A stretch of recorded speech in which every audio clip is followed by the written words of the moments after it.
Senator Duckworth. Thank you, Mr. Chairman. Well, one thing that has no place in our military is the promotion of people and the firing of people based on perceived political loyalty. And I know we've talked about this at length already during this hearing, but in light of the Secretary of Defense statement yesterday where he plans on firing 20% of the general officer, the flag officer ranks, and since you're going to be, if confirmed, in the role to advise on this, I think it's important that we revisit this. In fact, the Trump administration has shown a troubling pattern of not only suddenly purging highly qualified general officers, but also of advancing other officers based solely on perceived political loyalty, despite those officers lacking the qualifications for the jobs to which they're being promoted.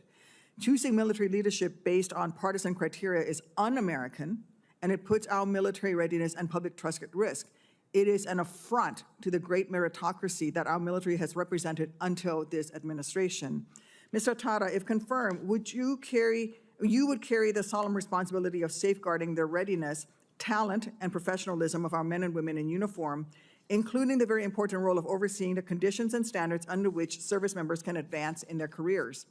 But I have concerns that you support the removal of senior military leaders that you consider to be woke or politically misguided. Officers who, by all accounts, were carrying out lawful orders and policies of a past administration. Would you have supported firing General Timothy Hoff, Cybercom commander and NSA director, who had over 33 years of experience in the Air Force? Senator, I don't know the individual. I wasn't involved in the firing, and I really have no comment on that. Well, yes or no? I mean, there was no investigation into him. There was no wrongdoing accused. He was just simply fired by this president. Senator, I have no ability to comment on it because I don't know the individual. I don't know the circumstances involved. I didn't know if there was an investigation or not. All right. Would you have supported firing Admiral Lisa Franchetti, former Chief of Naval Operations with over 40 years of decorated service in the United States Navy and no investigation on any wrongdoing on her part? Senator, I have no information on that firing, and I simply cannot comment on that. Okay.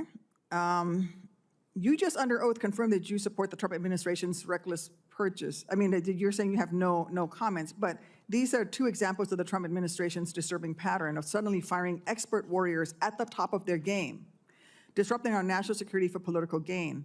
Trump has not justified these sudden vacancies in mission-critical roles. Were they fired simply because they followed their oath and executed a previous civilian leader's policy? Do I have your commitment that you will not support firing general officers simply for executing lawful policies of a past administration? That should be an easy one, yes or no? Senator, you have my commitment that we will have if confirmed, a meritocracy that focuses on promoting based on high standards. Do I have your commitment that you will not support firing general officers simply for executing lawful policies of a past administration? Senator, you're asking me to ask a hypothetical where there could be other extenuating circumstances. I said simply for executing lawful policies. If there was nothing else, would you fire somebody there would be no reason to fire anyone if they're simply following lawful orders. Okay. Do I have your commitment that you will not use officers' record of executing policies or their personal beliefs as promotion criteria, either formally or informally? Senator, again, it's a hypothetical situation you're presenting to me.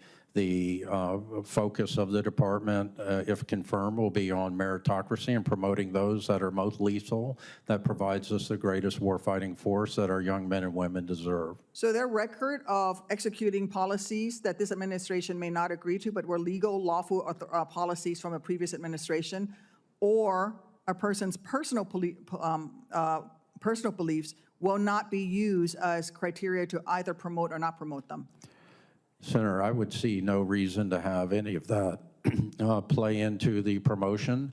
The system that the Secretary is attempting to implement is one based on meritocracy and high standards. And if confirmed, I look forward to working with this body and the Secretary on ensuring that we have the most capable leaders that our young men and women deserve.